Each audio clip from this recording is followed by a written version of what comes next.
सो ये जो हेडिंग है, this heading is what? So this heading is respiratory, क्या? Respiratory membrane. मेम्ब्रेन। ओके, मतलब what does that mean actually? Respiratory membrane का मतलब है, okay, so it is the membrane, okay, that lies between the, okay, so it is the membrane that lies between the क्या?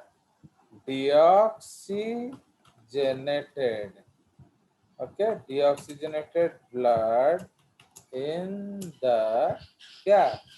Pulmonary aorta, okay, in the branches of लिख देंगे. So deoxygenated blood in the branches of pulmonary aorta and air in the क्या? Lung cavity. Okay, so it is the membrane that lies, okay, between the deoxygenated blood in the branches of pulmonary artery. Okay, ये हमारा deoxygenated blood है, and the air in the lung cavity. तो air क्या है? वो आपका oxygen rich है। Okay, तो like that. Now it is made up of 3 layers and it is thin enough to allow the exchange of air between the deox blood and the क्या? And the inspired air। ठीक है, तो जो air आपने लिया है उसके बीच में ये एक्सचेंज करेगा। तो इसमें 3 लेयर्स ऑफ टिश्यू होते हैं। क्लियर? तो ये हमारा रेस्पिरेटरी मेम्ब्रेन है। तो अगर आप ध्यान से देख रहे हो, ये है वो कैविटी। तो ये आपका क्या है? This is the alveoli sac. तो यहाँ देख रहे हो, ये आरबीसी का मेम्ब्रेन है, okay, the blood vessel membrane. And ये क्या है? So this is the lung membrane. Okay, तो ये आपका लंग मेम्ब्रेन है। नाउ तो इसीलिए it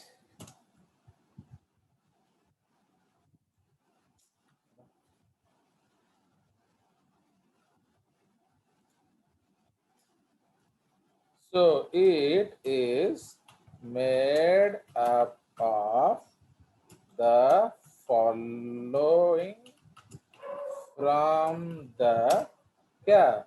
blood vessel side to the lung side.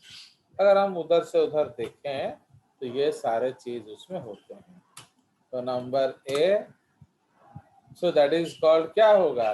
तो सो that is called, number A is capillary endothelium, bracket है, it is made up of simple squamous epithelium।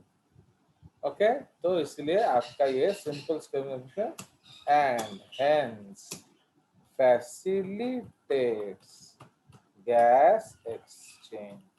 पतला है तो इसलिए वो गैस एक्सचेंज को फैसिलिटेट करता है। अंडरस्टूड? तो इसलिए जो कैपिलरी एंडोथेलियम है, एक्चुअली फिजियोलॉजी प्लांट्स एनिमल्स मिला लोगे ना तो 25 क्वेश्चन आएगा। तो we should be careful. 25 is nearly 25%, है कि नहीं? या ज्यादा है हो गया actually. 25 out of 90 is nearly 26-27%। तो yes sir. We should be serious, है कि नहीं? तो एंड ये लकी है कि जितना देर करोगे आपको उतना जल्दी देर तक याद रहेगा, क्योंकि अगर हम पहले खत्म कर दें तो भूल भी जाता है ना बंदा। चलिए, सो it is made up of simple squamous epithelium and it facilitates gas exchange. क्यों? पतला है तो भाई पतला लेयर है तो गैस एक्सचेंज को प्रमोट करेगा। ठीक है। नंबर बी क्या है? This is the basement membranes of both the epithelia. Okay, basement membranes of both the epithelia. तो ये सेकेंड लेयर हो गया। कौन कौन सा both? This is blood endothelium and lung alveoli. तो ये दोनों एपिथेलियम को का जो बेसमेंट मेम्ब्रेन है वो आपका सेकेंड लेयर बनाता है। क्लियर? उसके बाद जो थर्ड लेयर है which is close to the lung, this is alveolar epithelium. Okay, alveolar epithelium of lungs. So it is also it is made it is also made up of simple squamous epithelia. Squamous epithelium, तो ये भी simple squamous epithelium है, made by the type 1 pneumocytes. Okay, pneumocytes मतलब क्या है? Cells of the lungs. ठीक है जी। तो इसीलिए it is also made up of simple squamous epithelium made by the type 1 pneumocytes of lungs. ठीक है, न्यूमोकोसाइट्स ऑफ लंग्स। ठीक है जी। Now Yes, sir. but in this epithelia are also present क्या? Type 2 okay pneumococytes. Okay, type 2 pneumococytes which are cuboidal in nature and also known as क्या? Septal न्यूमोकोसाइट्स। ठीक है जी। तो इसीलिए Yes, ये sir. भी बीच बीच में मिलता है। ओके, तो ये एक अजीब सा कंसेप्ट है। सो बट तो ये ऑड है तो ऑड वाले को हम ग्रीन में कर देंगे। Okay, so but in this epithelia are also present type 2 pneumococytes which are cuboidal in nature. Okay, which are cuboidal in nature and also known as septal pneumococytes. ठीक है, इसको हम लोग सेप्टल न्यूमोकोसाइट्स बोलते हैं। नाउ ये लोग क्या करते हैं? These cells secrete क्या है?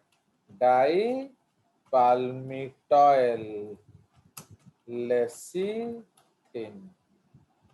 Okay, dipalmitoyl lecithin a phospholipid that functions as the surfactant।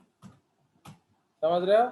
तो इसीलिए ये डाइपाल्मिटॉयल लेसिथिन सिक्रीट करते हैं जो कि एक सर्फैक्टेंट होता है। एक फॉस्फोलिपिड है और उसका फिजियोलॉजी क्या है? सर्फैक्टेंट। ठीक है जी। Now it lines the entire sorry इसको डाइपाल्मिटॉयल लिख देते हैं। जो dipalmitoyl lecithin lines the entire lung alveolar epithelium.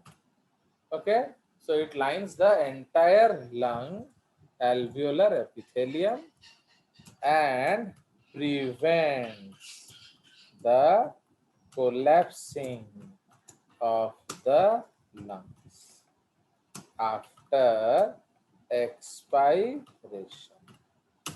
Fine, तो ये बहुत इंपॉर्टेंट कंसेप्ट है, तो समझ रहे हो। तो एक्चुअली ये हमारा केस है Yes, sir. ना। इसमें हम लोग क्या देखेंगे, जो इधर है ये देखने का नहीं।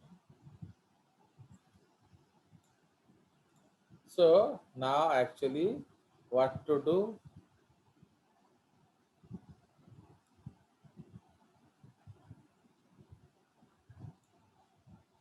ओके, अब सुनिए प्रॉब्लम क्या है कि आपका जो लंग एल्वियोलाई है, okay, now this lung alveoli, वो अगर आपका लंग्स जैसे बलून है, जैसे ही बलून में हवा चला जाता है तो बलून खुला रहता है ना बंद हो जाता है, बोलिए। As the air passes out of the balloon, the balloon is still open या it closes, बोलो। वो इन्फ्लेटेड रहता है ना डिफ्लेट हो जाता है? डिफ्लेट हो जाता है। तो उसी तरह आपका भी लंग्स डिफ्लेट हो जाएगा, फाइन। तो अगर लंग्स डिफ्लेट हो गया तो जितनी मेहनत आप कर रहे हो ना, उसमें कभी भी लंग्स नहीं फूलेगा। Understood? So that is the concept. Okay, now surfactant once secreted, okay, once secreted lines the entire respiratory epithelium on the lung side, okay, full stop. The hydrophilic head group binds to the membrane and the hydrophobic tails face the cavity. समझ रहे हो? तो surfactant जो है वो जब आपका lung में लाइन कर जाता है तो कैसे लाइन करता है? ओके, सो जो उसका हाइड्रोफिलिक एंड है, तो हाइड्रोफिलिक हेड क्या करता है? तो हाइड्रोफिलिक हेड वो पोलर है, तो वो बाइंड्स टू द मेम्ब्रेन। तो ये इससे क्या साबित करता है? लंग्स के अंदर पानी है ना नहीं है? बताइए, is moisture there in your lungs or not there? No, sir. सोचो सोचो बेबी। Yes, sir, there. अगर नहीं होता तो ये हेड कैसे चिपकता उसके साथ? Yes, sir. एक्चुअली ये एक बढ़िया सा मजाक है कि हम लोग भी जो गैस लेते हैं ना, वो वाटर से लेते हैं, नॉट विथ एयर। एक्चुअली एक बहुत सुंदर लॉ है, वो सब आजकल हम लोग पढ़ाते नहीं है, तो that is called fix law of diffusion. तो वो क्या साबित करता है मालूम है? कि पानी से ऑक्सीजन लेना आसान है एज कंपेयर टू एयर से ऑक्सीजन लेना। तो समझ रहे हो? इसीलिए अगर हमारा लंग्स में मॉइस्चर रहेगा तो जो हाइड्रोफिलिक हेड है वो लंग्स के तरफ चिपक जाएंगे। तो उससे क्या होगा? All the tails, for example I will show you a drawing. अब हम लोग सपोज लेते हैं क्या, नाउ सपोज ये है हमारा लंग्स का एल्वियोलाई, ओके, ये हमारा लंग्स का एल्वियोलाई है, okay, so this is the lung alveoli and suppose इसके अंदर हम लगा देंगे सर्फेक्टेंट। तो उसके अंदर हम लगाएंगे क्या? सर्फेक्टेंट। तो ना सर्फेक्टेंट क्या है? वो पूरा अंदर लाइन कर जाता है ना, इस तरह से लाइन करता है कि अब आपका जो है, तो this is the surfactant. Okay, तो ना सपोज ये कैपिलरी है।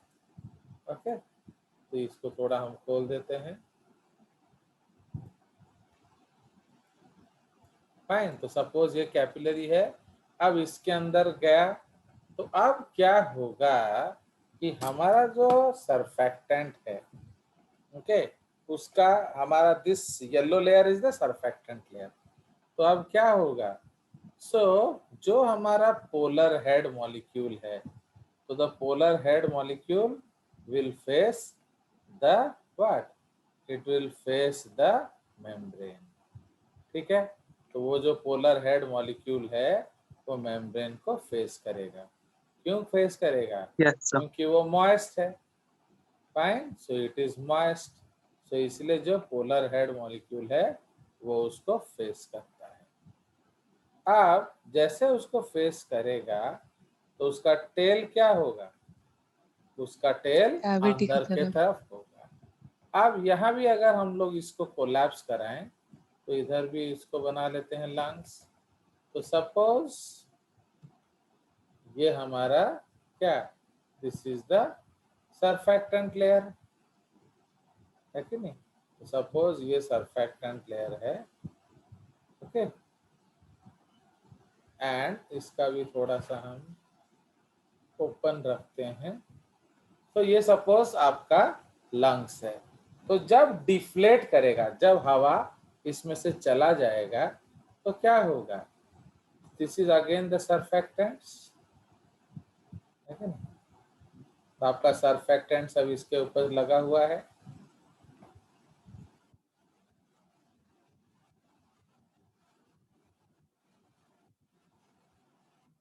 तो पूरा लाइन कर जाएगा, this yellow layer is entirely surfactant. तो इसमें आपका लेसिथिन है, तो उसमें जो लेसिथिन है वो क्या करेगा, तो ये आपका टेल्स है। तो now the tails are facing where, inside, है कि नहीं? तो ये हाइड्रोफोबिक टेल्स है, they are facing inside. Okay, तो जैसे ही आपका लंग्स कोलैप्स करेगा, तो now tails will what, they will come close to each other. Okay, so now what it will do, so tail is hydrophobic, this tail is hydrophobic, तो वो क्या करेगा, फिर बोलिए? so it will repel, है कि नहीं? तो वो उसको रिपेल करेगा। फाइन, तो लाइक दैट। तो इसीलिए अगर हम लोग यहाँ एक्सपायरेशन करेंगे, सो ये वापिस कैसे बन जाएगा, इस तरह से बन जाएगा। ठीक है जी, तो इधर हम लोग लिखेंगे, suppose this is inspiration and this is expiration. Fine, तो आपने इंस्पायर एक्सपायर किया, तो उससे क्या होना चाहिए, हवा चला जाना चाहिए। तो इंस्पायरेशन एंड एक्सपायरेशन, तो उससे क्या होगा, तो now this is the concept, तो ये आपका डिफ्लेट करता है, डिफ्लेट्स। तो इधर क्या होगा, द टेल्स ऑफ क्या, tails of the lecithin, actually उसका कॉमन नेम है लेसिथिन, सर्फेक्टेंट का। Tails of the lecithin repel, okay, tails of the lecithin repel each other and prevents the collapsing of lungs. So a जो healthy lungs है उसमें कौन सा volume होगा, so a healthy lungs will always have क्या, residual volume. समझ रहे हो ना? तो ये जो रेसिडुअल वॉल्यूम क्यों है, क्योंकि आपका लंग्स कोलैप्स नहीं करेगा। क्यों नहीं करेगा भैया तुम्हारा लंग्स कोलैप्स?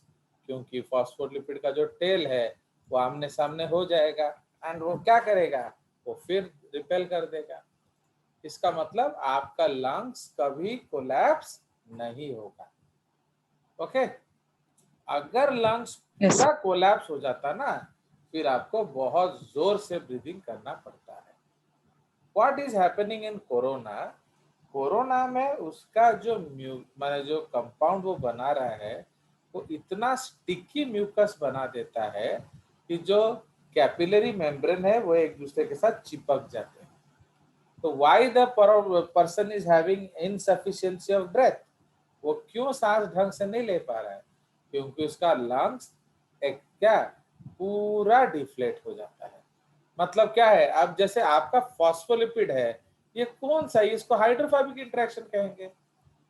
बट अगर कोई ऐसा कंपाउंड है जो इसको चिपका दे मेम्ब्रेन को, तो बेचारा हाइड्रोफोबिक इंटरेक्शन कितना डिफ्लेट करेगा। Okay, so what happens, the mucus is produced is so sticky, it is collapsing the lungs and अब उसको भरने के लिए आपको क्या करना पड़ता है, बहुत जोर से ब्रीथ करना पड़ता है। समझ रहे हो? तो you have to breathe a lot force.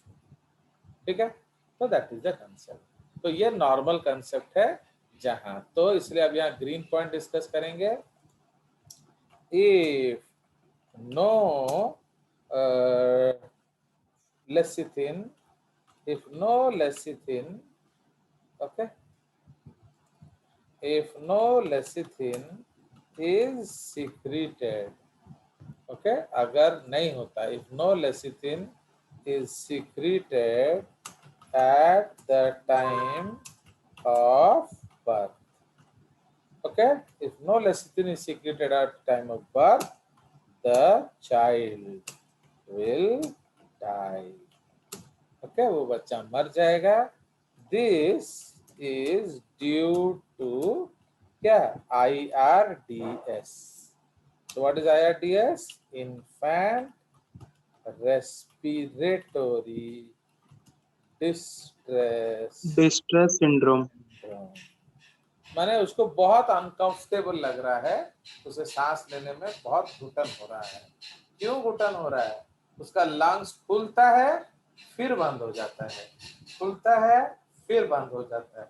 क्यों बंद हो जाता है, क्यों डिफ्लेट हो जाता है? क्योंकि उसका लेसिथिन है ही नहीं। तो जब लेसिथिन नहीं है तो रेसिडुअल वॉल्यूम नहीं है। अभी अगर आप लोग खुद को इमेजिन करो कि now you are focusing on my lecture, तो are you breathing forcefully? Anulom vilom kapalbhati are you doing? No, sir. नहीं। तो फिर कैसे चल रहा है आपका यार? आपका तो सिर्फ 500 ml ब्रीदिंग हो रहा है। वो भी जो 500 ml ब्रीदिंग कर रहे हो उससे 150 ml एनाटॉमिकल डेड स्पेस है। मतलब अभी आपको सिर्फ 350 मिल रहा है। तो कैसे आपका चल जाता है? How your metabolic activity is supported by so less oxygen? बताइए। Because of residual volume. समझ रहे हो? हमने सांस लिया आधा लीटर, रेसिडुअल वॉल्यूम कितना है? 2 लीटर। तो ये जो रेसिडुअल वॉल्यूम अंदर जाता है तो ये क्या होगा? तो they will also what, okay, तो they will also add up. तो अभी आपका कितना है एक्सचेंज वॉल्यूम? 2 लीटर। समझे कि नहीं? तो now your exchange volume is 2 litre. तो नॉर्मली 2 लीटर आपके रेस्ट में सपोर्ट कर लेता है। अंडरस्टैंड? अगर आप कुछ काम करोगे तो फिर you have to breathe harder, but otherwise at rest it is okay. But okay, now case number 2, but if lecithin secretion means एक बंदे में नॉर्मल था, if lecithin secretion is lost in adulthood, तो क्या होगा?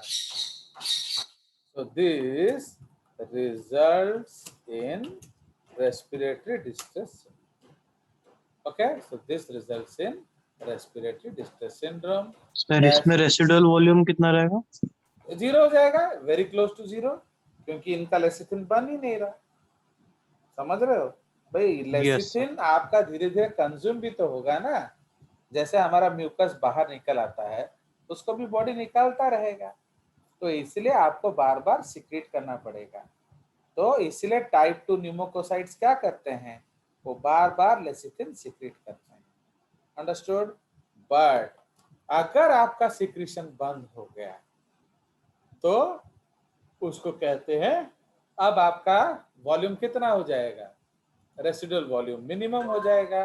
तो जब रेसिडुअल Minimum. वॉल्यूम मिनिमम हो जाएगा, अब आपको 2 लीटर मिल रहा है या नहीं मिल रहा है? नहीं मिल रहा. नहीं मिल रहा है, तो अब आप 2 लीटर लेने का कोशिश करोगे कि नहीं करोगे? करेंगे. तो कुछ तो मेहनत पड़ेगा ना। पहले आपको नहीं Yes. करना पड़ता था, क्योंकि 1.5 लीटर हमारा बकाया रह जाता था। आप जैसे सपोज आपका जो टायर है, टायर में नया ट्यूब आपने डलवाया, तो आपको पूरा जीरो से प्रेशर डालना पड़ेगा, है कि नहीं? बट अगर आपका टायर चल रहा है तो क्या है, आपको कितना प्रेशर, थोड़ा सा प्रेशर ऐड करना पड़ता है। क्यों? एक कभी कभी कम हो जाता है तो 2-4 पॉइंट वो ऐड कर देता है। बट अगर पंक्चर हुआ है आपका, या सपोज आपने न्यू ट्यूब डला है, तो उसे पूरा 1-2 मिनट लगेगा उसको भरने में। क्यों? वो पूरा जीरो से भरेगा। Understood? So that is the case. Okay, so now you understand what is the function of this lecithin layer. समझ रहे हो? So the surfactants once secreted, क्या lines the entire respiratory epithelium. Now the hydrophilic end groups bind to the and the hydrophobic tails face the cavity. ठीक है? Full stop. When the lung collapses, क्या होगा? The tails bracket में which are hydrophobic, okay, come close to each other. Okay, this produces repulsion and the lung membrane does not collapse. Okay, so when the lung collapses, okay, तो जब lung आपका deflate करने का कोशिश करेगा, when the lung deflates लिखते हैं, deflates या expires, so the tails come close to each other. Okay, the tails come close to each other. This produces repulsion and the lung membrane does not collapse. Okay, hence there is always a certain volume of air. Okay, air, almost there is certain volume of air, yeah, in the lungs. Okay, so hence there is always a certain volume of air in the lungs even after forceful expiration. Okay, आपने पूरा forceful expiration कर दिया, उसके बाद भी कुछ हवा रह जाता है. Okay, now this volume is referred to as what? Residual. Yes. So this volume is referred to as क्या? Residual.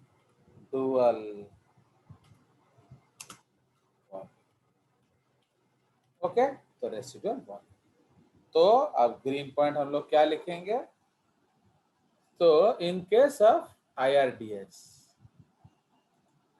in case of IRDS and RDS, क्या होगा? The residual volume tends to become zero. So a person needs to breathe, क्या? forcefully and voluntarily. तो ऐसे लगेगा जैसे दम घुट रहा है उसका। अंडरस्टूड? तो उसको अब जोर जोर से सांस लेना पड़ेगा, वरना काम नहीं चलेगा, क्योंकि अभी आपका RV 0 हो रहा है। Understood? So this is the concept of surfactant. Yes sir. तो कुछ पूछना है पूछिए। तो ये आपका कंसेप्ट है। तो अब उसमें और 2-4 सेल्स हैं, तो उसको थोड़ा देख लेते हैं। कौन कौन से सेल्स हैं हमने देखा।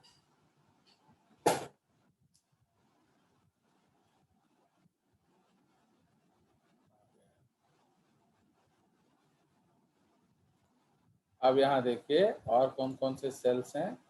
तो इसमें आपका ये जो है एल्वियोलर मैक्रोफेज, इसलिए हमारे लिए इंपॉर्टेंट कौन कौन सा है, टाइप 2 सेल्स, ओके, फिर टाइप 1 सेल्स, फिर एल्वियोलर मैक्रोफेज, ओके, एंड आपका ये सब इंपॉर्टेंट नहीं है, एल्वियोलर मैक्रोफेज। ठीक है, तो ये आपके 4 इंपॉर्टेंट सेल्स हैं। तो हमने टाइप 1 टाइप 2 डिस्कस कर दिया।